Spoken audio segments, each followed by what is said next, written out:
దయచేసి ముందు మీరైతే కాస్త వినండి అత్తయ్య. మీరు వినను అంటే మీ చేతులతో మీరే చంపి ఆ పాపాన్ని మూటగట్టుకోనక్కర్లేదు అత్తయ్య. నేనే నా ప్రాణాన్ని తీసుకుంటాను.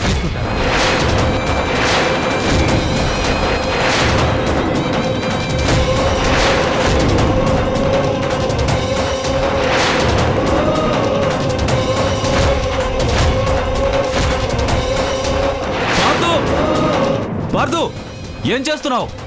వదలండి మావయ్య. నేనేం చేస్తున్నానో నాకు తెలుసు, ఏం చెప్పాలనుకున్నానో కూడా నాకు తెలుసు. కానీ ఇప్పుడు నా కర్తవ్యం వినడమే ముఖ్యం. ఈ విషయంలో ఎవరు అడ్డురాకండి ప్లీజ్ మావయ్య. అది కాదు పార్థు, నా మాట విను.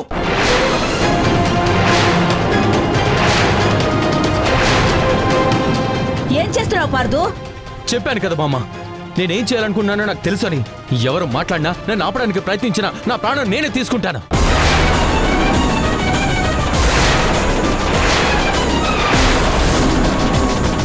అత్తయ్య, ఇప్పుడు నేను చెప్తున్నది అబద్ధం కాదు. ఆ రోజు రాముకు అలా జరుగుతుందని కానీ రాముకు జ్వరంగా ఉందని కానీ నాకు తెలియదు అత్తయ్య. నాకు తెలిసిందల్లా ఒక్కటే, మా నాన్న కబడ్డీ ఆడమన్నారు.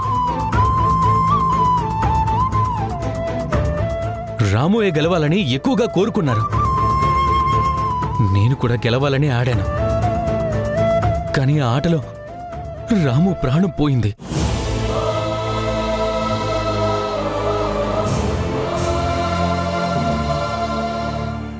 అది అనుకోకుండా జరిగిందే కానీ కావాలని చేసింది కాదత్తయ్య. ఎందుకంటే రాముకి జ్వరంగా ఉందన్న సంగతి మా నాన్నకు కూడా తెలియదు. ఈ విషయం ఎవరికీ తెలియకుండా జరిగింది కాబట్టి తప్పు ఎవరిదని ఎవరు నిర్ణయించలేరు.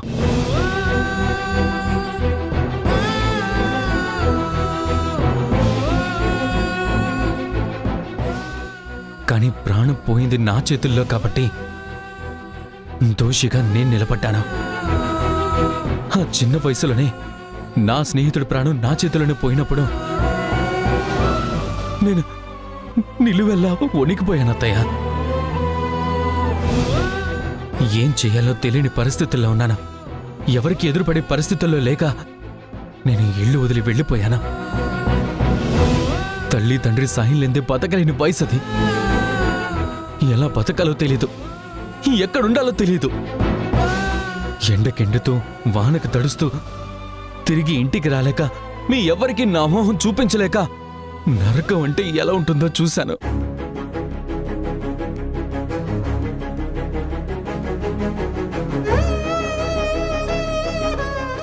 అప్పుడే కోనేరు కృష్ణప్రసాద్ గారికి దొరికాను. నా గతం ఇది అని చెప్పుకోలేదు. ఆయనకి పిల్లలు లేని కారణంగా నన్ను తన కొడుగ్గా పెంచుకున్నారు. ఎంతో అపురూపంగా చూసుకున్నారు. నాకు కావాల్సినవన్నీ ఇచ్చారు. కానీ అమ్మ నాన్నల్ని ఇవ్వలేకపోయారు. ఆత్మీయులని ఇవ్వలేకపోయారు. నా వాళ్ళెవరిని ఇవ్వలేకపోయారు.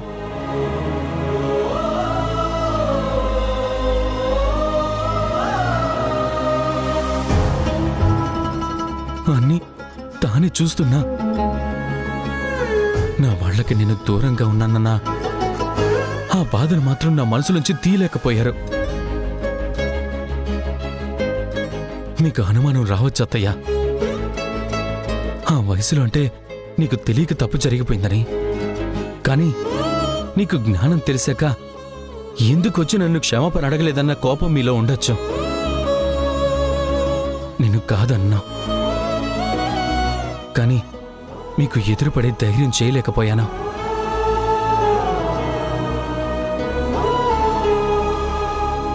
కొడుకును కోల్పోయిన బాధలో ఉన్న మిమ్మల్ని కలిసి ఏం మాట్లాడాలో కూడా తెలియక నాలో నేనే మదన పడుతూ ఉండిపోయానత్తయ్య. నేను నా కుటుంబానికి కూడా దగ్గర కాలేకపోయాను. ఇది అంతా జరగడానికి కారణం నా తండ్రిని తెలుసు కాబట్టి ఆయన్ని నేను నాన్న అని పిలవలేదు. నేను ఎవరన్న నిజం నేను ఎవరికి తెలియనివ్వలేదు.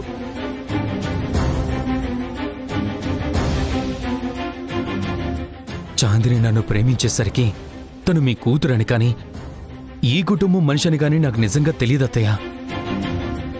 ఒక మంచి అమ్మాయిని నేను ప్రేమించాననే అనుకున్నాను. మా ఇద్దరికీ పెళ్లి జరగాలని డాడా కూడా కోరుకున్నారు. కానీ తర్వాత డాడాకి మీకున్న గొడవలు తెలిసి నాకిక జీవితమే లేదనుకున్నాను.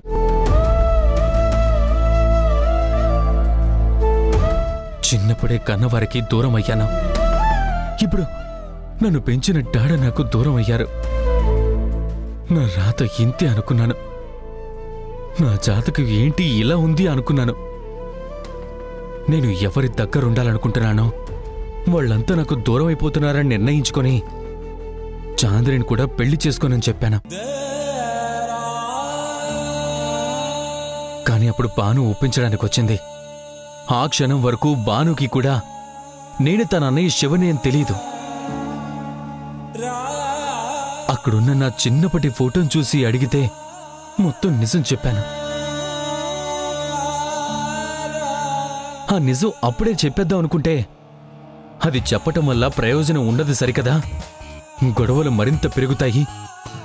ఏ కొడుకు నీ వల్ల దూరం అయ్యాడో నువ్వు అదే ఇంటికి అల్లుడిగా రావాలని చెప్పింది.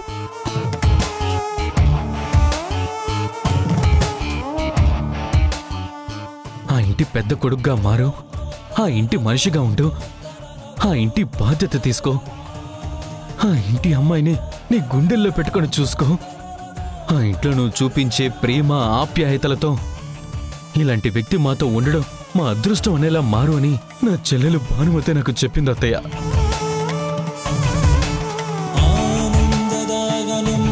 నేను అదే చేశాను అత్తయ్య. అందుకే ఈ రహస్యాన్ని దాచని తప్ప తప్పు చేసి తప్పించుకోనైతే కాదు. ఇప్పటికీ చెప్తున్నాను అత్తయ్య, అది తెలియక జరిగిన తప్పే కాని నేనేమీ హంతకుని కాదత్తయ్యా. హత్యలు చేసే ప్రవృత్తి నాలో లేదు. మీకు మీ కొడుకు దూరం అయ్యాడని తల్లిగా మీరు ఎంత బాధపడుతున్నారో నేను అర్థం చేసుకోగలను. అలాగే నా తల్లి కూడా అంతే బాధపడింది అత్తయ్య. తన కొడుకు తన కళ్ల ముందే ఉన్నా శివ ఎప్పుడు వస్తాడా అని నా తల్లి ప్రతిరోజు గుమ్మం వైపు ఎదురు చూస్తూ ఉండేది. ప్రతి రాత్రి ఈ రోజు రాలేదు, రేపు తెల్లారేసరికి నా కొడుకు వస్తాడు అని సూర్యోదయానికి ముందే నా కోసం ఎదురు చూసేదత్తయ్య. కానీ తన ఆఖరి క్షణం వరకు కూడా నేను కనిపించలేదు. ఆ తల్లి గుండె కోత నాకు శాపంగా మారింది. ఈ తల్లి కడుపు కోత నాకు శిక్ష విధించింది. అందుకే అత్తయ్య, నా తల్లి చివరి చూపు కూడా నోచుకోలేకపోయాను. చితి మంటల మీద పెట్టినప్పుడు చివరి చూపు నాకు చూపించాలని భాను చేసిన ప్రయత్నం కూడా ఫలించలేదు. ఆవిడ బూడిదైపోయాక కానీ అప్పటికి నేను అక్కడికి చేరుకోలేకపోయాను. కన్న తల్లి కన్నీరు ఎంత శాపానికి గురి చేస్తుందో దాన్ని నేను అనుభవించాను అత్తయ్య. బతికున్న శవంగా మిగిలిపోయాను. తల్లిని కడసారి చూపు చూసుకోలేని బిడ్డగా అనుక్షణం నాలో నేను మదన పడుతూనే ఉన్నాను. దానికి కారణం ఒకే ఒకటి. ఆ రోజు నా చేతుల్లో జరిగిన తప్పు. మీరు మీ కొడుకు ఫోటో చూసి కన్నీళ్లు పెట్టుకున్న ప్రతిసారి ఈ గుండె బద్దలైపోతున్నంత బాధ ఉండేది అత్తయ్య.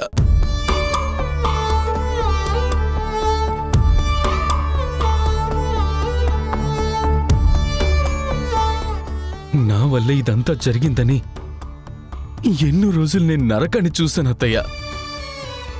అయినా సరే ఆ బాధను నేను గుండెలను ఎందుకు దాచుకున్నానో తెలుసా? ఎందుకు భరించానో తెలుసా? నేను నా భార్యని గుండెల్లో పెట్టుకొని చూసుకోవాలి. మీ కూతుర్ని ఏ కష్టం లేకుండా మనస్ఫూర్తిగా ప్రేమించాలి. ఈ కుటుంబం నాది, మీరంతా నా వాళ్ళు అనుకున్నాను కాబట్టి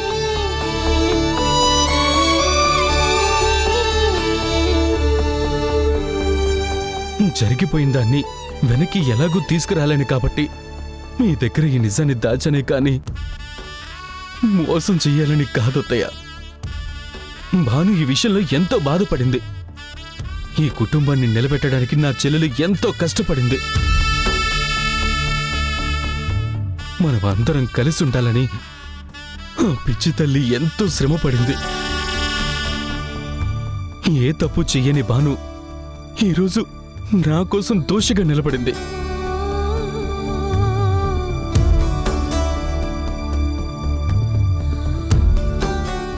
అనుకోకుండా జరిగిన తప్పుకి నేను నేరస్తుడిగా నిలబడ్డాను. నిన్నటి వరకు నన్ను అభిమానించే ఈ కుటుంబం ఈరోజు నేరస్తుల్లా చూస్తుంటే తట్టుకోలేకపోతున్నాను అత్తయ్య. చివరికి నా తండ్రి కూడా ఒకే ఒక్క మాట చెప్పాడు, నువ్వు చచ్చిపోయినా పర్వాలేదురా, కానీ నా చెల్లెలు మాత్రం బాధపడకూడదని చెప్పాడు. నా కూతురి జీవితం పాడవకూడదు అని చెప్పాడు. వాళ్ళు చేసిన త్యాగం ముందు, మీరు పడిన నరకం ముందు నా తండ్రికి కొడుకు కన్నా మీరే ఎక్కువ అయ్యారత్తయ్య.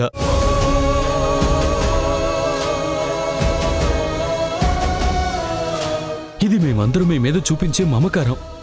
ఇది మా అందరికీ మీ మీదున్న గౌరవం.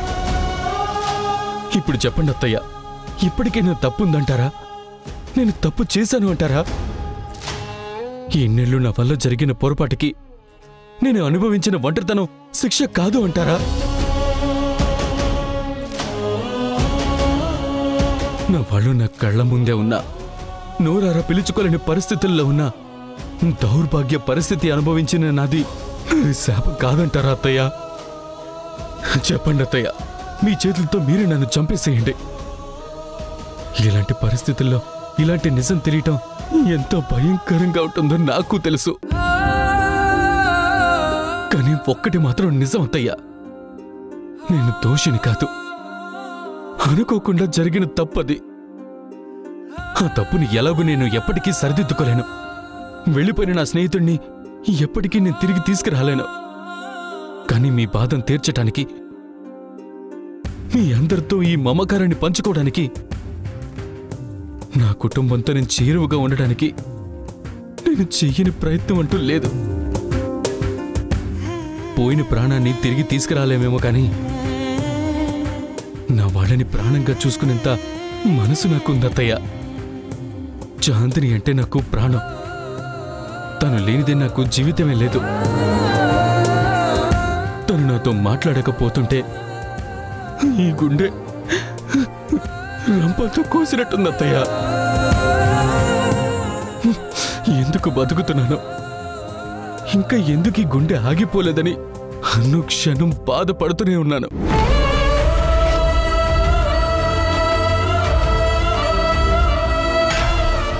కానీ నేను కన్ను మూస్తే నా చాందినికి అన్యాయం చేసిన వాడిని అవుతానని బాధపడుతున్నాను అత్తయ్య.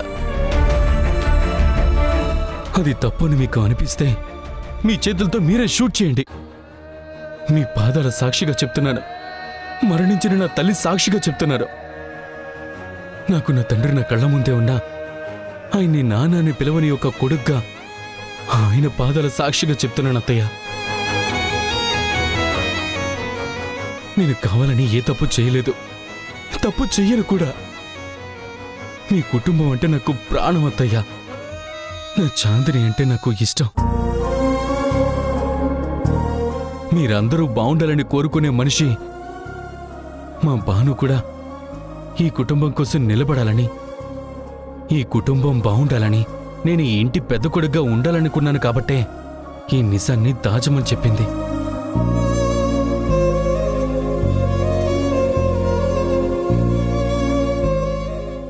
ఆ మాట విని నిజమే అనిపించి దాచాం. నిజంగా నేను చేసింది తప్పే అయితే, నా వల్ల రాము ప్రాణం పోవడం నిజమే అయితే, రాము మీద నాకు కోపం ఉంది అనుకుంటే,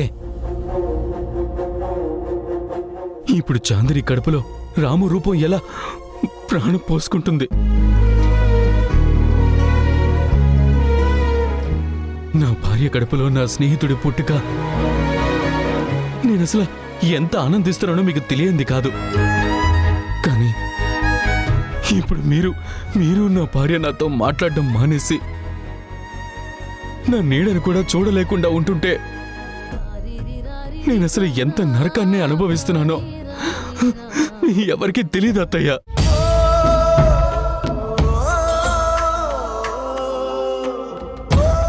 దీనికన్నా మరణం చాలా చిన్న శిక్ష అత్తయ్య.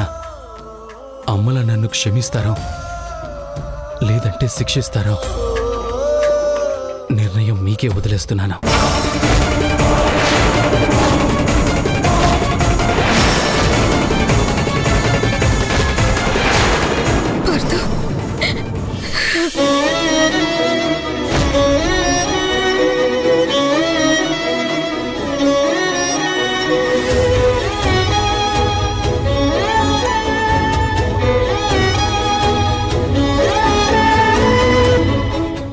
పగవాళ్ళంటూ ఎవరూ లేరే, అంతా మన వాళ్లే ఉన్నారు. అందరూ కలిసి ఉండాలని కోరుకునే వాళ్లే ఉన్నారు. రక్తం పంచుకు పుట్టకపోయినా నీకు ప్రాణదానం చేసి నువ్వు తప్ప ఈ ప్రపంచంలో తనకంటూ ఎవరూ లేరు అని భావించే ఒక గొప్ప అన్నయ్యలా వాసు ఉన్నాడే.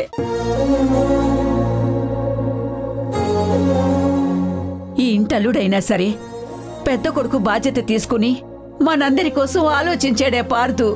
ఈ ఇంటి కోడలు బాను ఈ ఇంటి కోసం ఎంతలా తప్పించిందో, చివరికి నీ ప్రాణాలు కాపాడడానికి తను ఎంత కష్టపడిందో నేను నీకు ప్రత్యేకంగా చెప్పక్కర్లేదు.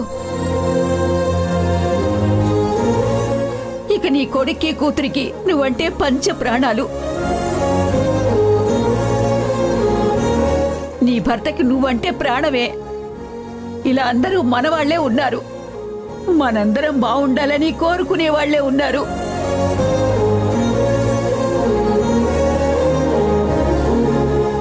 నువ్వు ఇంటికి పెద్ద దిక్కుగా ఉండాలి.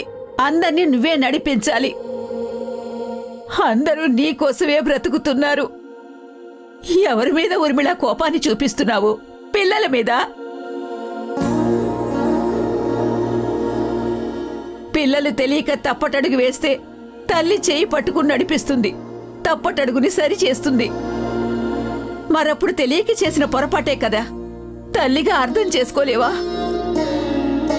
ఆ పొరపాటుని నువ్వు క్షమించలేవా?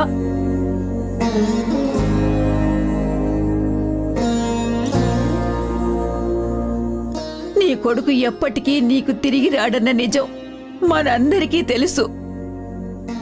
అది ఆ దేవుడు రాసిన రాత అనుకున్నావు. వాడాయిషిలో ఆ భగవంతుడు అంతే రాశాడు. కానీ ఒక్క లోటిచ్చాడు ఆ దేవుడు. ఆ లోటుని భర్తీ చేయడానికి ఆ అల్లుడి రూపంలో భారతనిచ్చాడని ఇప్పటికైనా తెలుసుకోవే. అవును ఊర్మిళ, ఎప్పుడో జరిగిపోయిన గతాన్ని తలుచుకుంటూ ఇప్పుడు పిల్లల్ని బాధ పెడతామా? ఇంటల్లోని మన చేతులతో మనమే గెంటేస్తామా? జరిగిందేదో జరిగిపోయింది. గతాన్ని వదిలేద్దాం. భవిష్యత్ అంతా బాగుంటుంది ఊర్మిళ, అర్థం చేసుకో.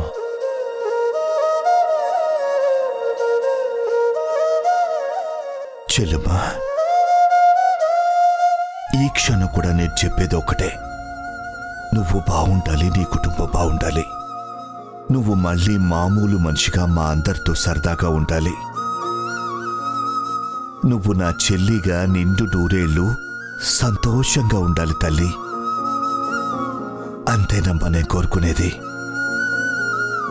అందుకు నా కొడుకు నాకు దూరమైనా సహించగలనేమో కానీ నువ్వు బాధపడుతుంటే మాత్రం తట్టుకోలేకపోతున్నానమ్మా.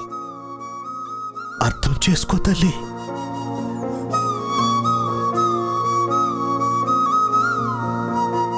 అమ్మా, భాను ఈ నిజాన్ని దాచడం వెనక తన స్వార్థమేమీ లేదు.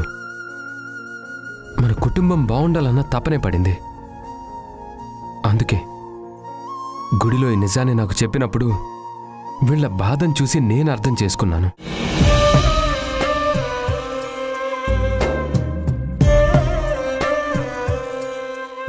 కానీ మీ దగ్గర నిజం దాచకూడదని, నీ కొడుకు నిన్ను మోసం చేశాడనే భావం నీ దగ్గర ఎప్పుడు రాకూడదని నేను నీ దగ్గర నిజం చెప్పాలని చెప్పాను. కానీ నిన్ను బాధ పెట్టాలని కాదమ్మా. జరిగిపోయిన గతాన్ని ఎవ్వరూ వెనక్కి తీసుకురాలేం. కానీ మన ముందున్న భవిష్యత్తుని మన చేతులతో మనమే నాశనం చేసుకోకూడదు కదా.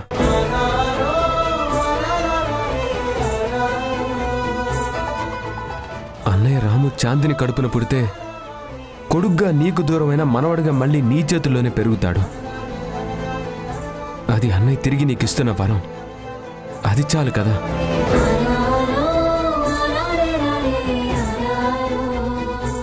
బావ తప్పులేదని అన్నయ్య క్షమించాడని చెప్పడానికి ఇంతకన్నా నిదర్శనం ఇంకే ఉంది. అవును మమ్మీ, ఈ నిజం తెలిసాక నేను కూడా పార్థు మీద కోపం పెంచుకున్నాను. తన నీడని కూడా సహించలేకపోయాను. కానీ ఇప్పుడు ఆలోచిస్తున్నాను మమ్మీ, పార్థు నన్ను పెళ్లి చేసుకున్నాక తను నన్ను ఎంత ప్రేమగా చూసుకున్నాడు, ఎంత అపురూపంగా చూస్తున్నాడు. మనకు దూరంగా బ్రతకలేను అని అంటున్నాడు.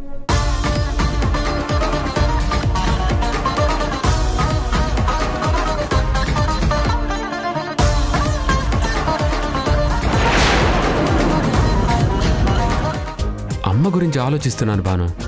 అలాగే అమ్మ కాబోతున్నా నీ గురించి కూడా ఆలోచించాలి కదా. మీరు దేని గురించి మాట్లాడుతున్నారండి? నా దగ్గర నిజాన్ని దాచాలని ఎందుకు అనుకుంటున్నావు బాను? నువ్వు నాకు చెప్పకపోయినా నిన్ను చెక్ చేసిన డాక్టర్ నాకు ఫోన్ చేసి చెప్పారు నువ్వు తల్లివి కాబోతున్నావు అని. ఆ మాట వినగానే నాకు పట్టలేనంత ఆనందం వచ్చింది. ముందు నిన్ను చూడాలనిపించింది. అందుకే ఇక్కడికి వచ్చేసాను.